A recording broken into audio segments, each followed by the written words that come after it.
Welcome to Burlap Teachers. Enjoy the video. In this video, I will show how to replace a lower ball joint on a Toyota Tacoma. First, gather your tools, including a reliable jack, sturdy jack stands, and a 24mm socket. Safety is paramount, so ensure your Tacoma is securely lifted and supported on a level surface. A little penetrating oil on those stubborn bolts can save you a lot of effort later, making the disassembly process much smoother. This preparation ensures a safer and more efficient repair. Now let's get to the removal. Start by taking off the wheel and carefully unbolting the brake caliper, hanging it safely aside to avoid stressing the brake line. Next, disconnect the tie rod end and the lower shock bolt. These steps provide the necessary clearance.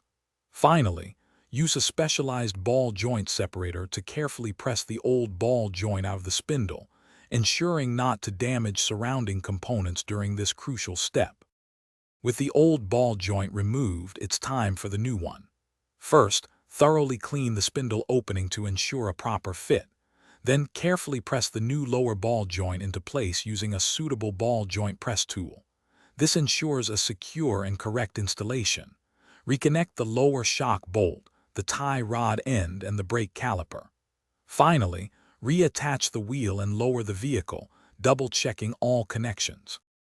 After installation, a crucial step is to get a professional wheel alignment. This ensures proper steering and tire wear. Take your Tacoma for a test drive, listening for any new noises and feeling for any changes in steering. This confirms everything is correctly installed and functioning. Remember to check the description for a link to Darn Tough socks and other great deals. Their lifetime warranty means you'll always have comfortable, durable socks for all your projects and adventures. Thanks for watching. Consider subscribing if this video helped you.